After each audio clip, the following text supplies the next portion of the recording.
നമസ്കാരം, എല്ലാവർക്കും സ്വാഗതം. ഇന്നത്തെ ഡെയിലി അപ്ഡേറ്റ്സിലേക്ക്. ഇന്ന് 2025 ഡിസംബർ മാസം 26-ാം തീയതി വെള്ളിയാഴ്ച. ഇന്നത്തെ ഏറ്റവും പ്രധാനപ്പെട്ട വാർത്താ അപ്ഡേറ്റുകളും നാളെയും വരും ദിവസങ്ങളിൽ നിങ്ങളെല്ലാവരും അറിഞ്ഞിരിക്കേണ്ട, ശ്രദ്ധിക്കേണ്ട വളരെ പ്രധാനപ്പെട്ട അറിയിപ്പുകൾ, അപ്ഡേറ്റുകളൊക്കെയാണ് ഡെയിലി അപ്ഡേറ്റ്സ് നിങ്ങളുമായിട്ട് ഷെയർ ചെയ്യുന്നത്. സോ എല്ലാ പ്രേക്ഷകരും പൂർണ്ണമായിട്ട് ഈ അപ്ഡേറ്റുകൾ ശ്രദ്ധിക്കുക. നിങ്ങളെല്ലാവരും വീഡിയോ ഒന്ന് ലൈക്ക് ചെയ്ത് എല്ലാ പ്രേക്ഷകരിലേക്കും മറക്കാതെ ഒന്ന് ഷെയർ ചെയ്ത് എത്തിക്കുക. നമ്മുടെ വാട്സപ്പ് ഗ്രൂപ്പിൽ ജോയിൻ ചെയ്യുക. വാർത്തകളും അറിയിപ്പുകളും എല്ലാ ദിവസവും കൃത്യമായി നിങ്ങൾക്ക് വാട്സപ്പ് ഗ്രൂപ്പുകളിൽ ലഭ്യമാകുന്നതാണ്. വാട്സപ്പ് ഗ്രൂപ്പിൻ്റെ ലിങ്ക് വീഡിയോയുടെ ഡിസ്ക്രിപ്ഷനിൽ അതോടൊപ്പം തന്നെ കമൻറ്റിൽ നൽകിയിട്ടുണ്ട്. സോ എല്ലാ പ്രേക്ഷകരും മറക്കാതെ ഏതെങ്കിലും ഒരു ഗ്രൂപ്പിൽ ജോയിൻ ചെയ്യുക. ഏറ്റവും ആദ്യത്തെ പ്രധാനപ്പെട്ട വാർത്താ അപ്ഡേറ്റ്, SIR കരട് വോട്ടർ പട്ടിക സംബന്ധിച്ച പരാതികളും ആക്ഷേപങ്ങളും തെരഞ്ഞെടുപ്പ് കമ്മീഷൻ സ്വീകരിച്ചു തുടങ്ങിയിരിക്കുകയാണ്. ജനുവരി 22 വരെ എതിർപ്പുകളും ആക്ഷേപങ്ങളും ഉന്നയിക്കാൻ അവസരമുണ്ട്. ഫെബ്രുവരി 14 വരെ ഹിയറിങ്ങുകളും പരിശോധനകളും നടക്കും. പരാതികളിൽ വിശദമായ വാദം കേട്ട് തെറ്റുകൾ തിരുത്തിയതിന് ശേഷം ഫെബ്രുവരി 21-നാണ് അന്തിമ വോട്ടർ പട്ടിക പ്രസിദ്ധീകരിക്കുക. പട്ടികയിൽ നിന്ന് പുറത്തായവർ പുതിയ വോട്ടറായിട്ടാണ് അപേക്ഷ നൽകേണ്ടതായിട്ടുള്ളത്. അപേക്ഷ നൽകേണ്ടത് ഫോം 6 വഴിയാണ്. ഇവർക്ക് പുതിയ വോട്ടർ നമ്പറാണ് ലഭിക്കുക. നേരത്തെ വോട്ട് ചെയ്ത് വന്നവരാണെങ്കിലും ഇനി മുതൽ പുതിയ നമ്പറാണ് ലഭിക്കുക. ആകെയുള്ള 2,78,00,000 വോട്ടർമാരിൽ 24,08,503 വോട്ടർമാർ പട്ടികയ്ക്ക് പുറത്താണ്. കരട് പട്ടികയുടെ വിശദാംശങ്ങൾ കമ്മീഷന്റെ ഔദ്യോഗിക വെബ്സൈറ്റിൽ പ്രസിദ്ധീകരിച്ചിട്ടുണ്ട്. കരട് പട്ടികയിൽ ഉൾപ്പെടാത്തവർക്ക് പേര് പുതുതായിട്ട് ചേർക്കാനുള്ള ഫോമിനോടൊപ്പം തന്നെ അനുബന്ധ രേഖകളും സമർപ്പിച്ച് പട്ടികയിൽ ഇടം നേടാം. അതേസമയം SIR-നുള്ള സമയപരിധി നീട്ടി നൽകില്ലെന്ന് തെരഞ്ഞെടുപ്പ് കമ്മീഷൻ അറിയിച്ചിട്ടുണ്ട്. തീവ്ര വോട്ടർ പട്ടിക പുതുക്കലിന്റെ ഭാഗമായി 14 ജില്ലകൾക്കുമായിട്ട് 4 ഇലക്ടറൽ റോൾ ഒബ്സർവർമാരെ നിയോഗിച്ചതായിട്ട് മുഖ്യ തെരഞ്ഞെടുപ്പ് officer doctor Rathan U Kelkar അറിയിച്ചു.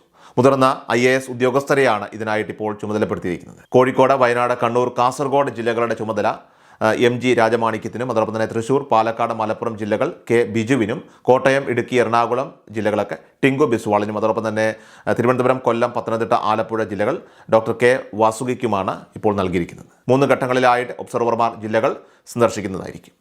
അടുത്ത പ്രധാനപ്പെട്ട വാർത്താ അപ്ഡേറ്റ്, സംസ്ഥാനത്തെ സ്ത്രീകളുടെ ക്ഷേമം ഉറപ്പാക്കുന്നതിനായിട്ട് കേരള സർക്കാർ ആവിഷ്കരിച്ച സ്ത്രീ സുരക്ഷാ പദ്ധതിയുടെ അപേക്ഷകൾ ഡിസംബർ 22 മുതൽ സ്വീകരിച്ചു തുടങ്ങിയിരിക്കുകയാണ്. നിലവിൽ സംസ്ഥാനത്തെ മറ്റ് സാമൂഹ്യ ക്ഷേമ പദ്ധതികളുടെയോ അല്ലെങ്കിൽ പെൻഷനുകളുടെയോ ഗുണഭോക്താക്കൾ അല്ലാത്ത അർഹരായിട്ടുള്ള സ്ത്രീകൾക്ക് പ്രതിമാസം 1000 രൂപ ധനസഹായം ലഭ്യമാക്കുന്നതാണ് ഈ പദ്ധതി. ksmart.lsgkerala.gov.in എന്ന വെബ്സൈറ്റ് മുഖേന തദ്ദേശ സ്വയംഭരണ സ്ഥാപനങ്ങളിലെ സെക്രട്ടറിമാർക്കാണ് നിങ്ങൾ അപേക്ഷകൾ സമർപ്പിക്കേണ്ടതായിട്ടുള്ളത്. കേരളത്തിൽ സ്ഥിരതാമസക്കാരായിട്ടുള്ള 35-നും 60 വയസ്സിനിടയിൽ പ്രായമുള്ള സ്ത്രീകൾക്കും ട്രാൻസ് വുമൺ വിഭാഗത്തിൽപ്പെട്ടവർക്കുമാണ് പദ്ധതിയുടെ പ്രയോജനം ലഭിക്കുന്നത്. അന്ത്യോദയ അന്ന യോജന, മഞ്ഞ കാർഡ്, മുൻഗണനാ വിഭാഗം പിങ്ക് കാർഡ് എന്നീ റേഷൻ കാർഡുകൾ ഉള്ളവർക്കാണ് അപേക്ഷിക്കാനായിട്ട് അർഹതയുള്ളത്. വിധവാ പെൻഷൻ, അവിവാഹിത പെൻഷൻ, അതോടൊപ്പം തന്നെ വികലാംഗ പെൻഷൻ എന്നിവയ്ക്ക് പുറമെ വിവിധ സർവീസ് പെൻഷനുകൾ, കുടുംബ പെൻഷൻ, EPF പെൻഷൻ എന്നിവ കൈപ്പറ്റുന്നവർക്കും ഈ പദ്ധതി പ്രകാരം ആനുകൂല്യം ലഭിക്കില്ല. ഇനി അതുപോലെ കേന്ദ്ര സംസ്ഥാന സർക്കാർ സർവീസിലോ സർക്കാർ ഉടമസ്ഥതയിലുള്ള സ്ഥാപനങ്ങളിലോ സർവകലാശാലകളിലോ സ്ഥിരമായോ കരാർ അടിസ്ഥാനത്തിലോ ജോലി ചെയ്യുന്നവരെ പദ്ധതിയിൽ നിന്നും ഒഴിവാക്കിയിട്ടുണ്ട്.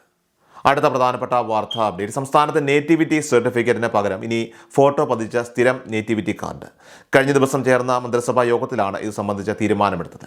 സർക്കാരുമായി ബന്ധപ്പെട്ട സേവനങ്ങൾക്കും മറ്റ് സാമൂഹിക ആവശ്യങ്ങൾക്കും ഉപയോഗിക്കാവുന്ന നിയമ പിൻബലത്തോടു കൂടിയ ആധികാരിക രേഖയായാണ് നേറ്റിവിറ്റി കാർഡ് നൽകുക.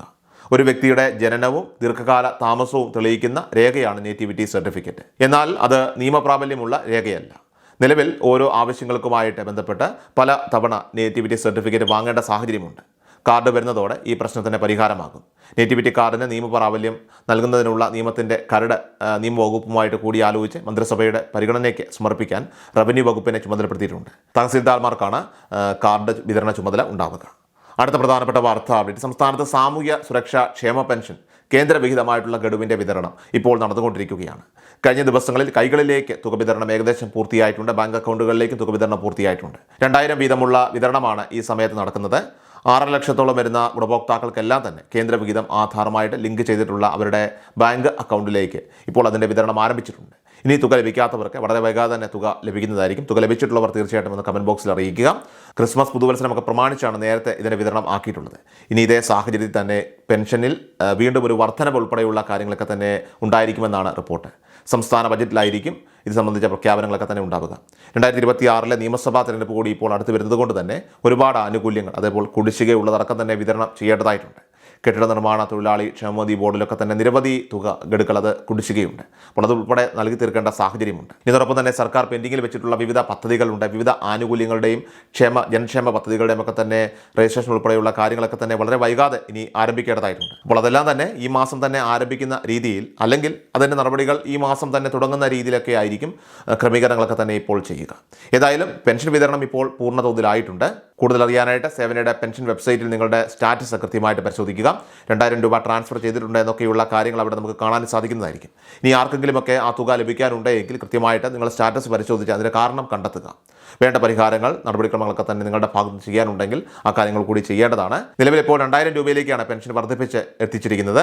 ഇനി പെൻഷൻ 2500 രൂപയിലേക്ക് ഒരു വർധനവ് ഉണ്ടാകുമെന്നൊക്കെയുള്ള റിപ്പോർട്ടുകളാണ് പുറത്തു വരുന്നത്. ഇതിനെ സംബന്ധിച്ചുള്ള ഔദ്യോഗികമായിട്ടുള്ള അറിയിപ്പുകൾ അത് സംസ്ഥാന ബജറ്റിലായിരിക്കും ഉണ്ടാവുക.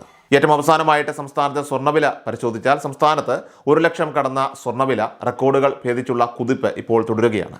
വ്യാഴാഴ്ച ഡിസംബർ 25-ാം തീയതി ഇന്നലെ പവന് 240 രൂപയാണ് വർദ്ധിച്ചത്. 1,02,120 രൂപയാണ് ഒരു പവൻ സ്വർണ്ണത്തിന്റെ വില. ഗ്രാമിന് ആനുപാതികമായിട്ട് 30 രൂപയാണ് വർദ്ധിച്ചത്. 12,765 രൂപയിലാണ് ഒരു ഗ്രാം സ്വർണ്ണത്തിന്റെ വില പുരോഗമിച്ചത്. ചൊവ്വാഴ്ചയാണ് സ്വർണ്ണവില ആദ്യമായിട്ട് 1 ലക്ഷം കടന്നത്. പണിക്കൂലിയും നികുതിയും ഒക്കെ കൂടി ചേരുമ്പോൾ വില ഇനിയും ഉയരുന്നതായിരിക്കും. സോ ഡെയിലി അപ്ഡേറ്റ്സ് പൂർണ്ണമാവുകയാണ്. എല്ലാവരിലേക്കും നിങ്ങൾ ഈ അപ്ഡേറ്റ്സ് ഇപ്പോൾ തന്നെ ഷെയർ ചെയ്യുക. നമ്മുടെ വാട്സപ്പ് ഗ്രൂപ്പിൽ ജോയിൻ ചെയ്യുക. വാർത്തകളും അറിയിപ്പുകളും എല്ലാ ദിവസവും കൃത്യമായി നിങ്ങൾക്ക് വാട്സപ്പ് ഗ്രൂപ്പുകളിൽ ലഭ്യമാകുന്നതാണ്. വാട്സപ്പ് ഗ്രൂപ്പിൻ്റെ ലിങ്ക് വീഡിയോയുടെ ഡിസ്ക്രിപ്ഷനിൽ തന്നെ കമൻറ്റിൽ നൽകിയിട്ടുണ്ട്. സോ എല്ലാ പ്രേക്ഷകരും മറക്കാതെ ഏതെങ്കിലും ഒരു ഗ്രൂപ്പിൽ ജോയിൻ ചെയ്യുക. വാർത്തകൾ എല്ലാവരിലേക്കും ഷെയർ ചെയ്യുക. വീഡിയോ ഡെയിലി അപ്ഡേറ്റ്സുമായിട്ട് നമുക്ക് നാളെ കാണാം. അതുവരേക്കും നന്ദി, നമസ്കാരം. കൃഷാൽ മീഡിയ എല്ലാ ദിവസവും വാർത്തകളും അറിയിപ്പുകളും ഡെയിലി അപ്ഡേറ്റ്സും ലഭിക്കാൻ ഇപ്പോൾ തന്നെ ചാനൽ സബ്സ്ക്രൈബ് ചെയ്യുക, ഫോളോ ചെയ്യുക. നിങ്ങളുടെ ലൈക്കും ഷെയർ നൽകി ഞങ്ങളെ സപ്പോർട്ട് ചെയ്യുക. നിങ്ങളുടെ അഭിപ്രായങ്ങൾ കമന്റ് ബോക്സിൽ രേഖപ്പെടുത്തുക.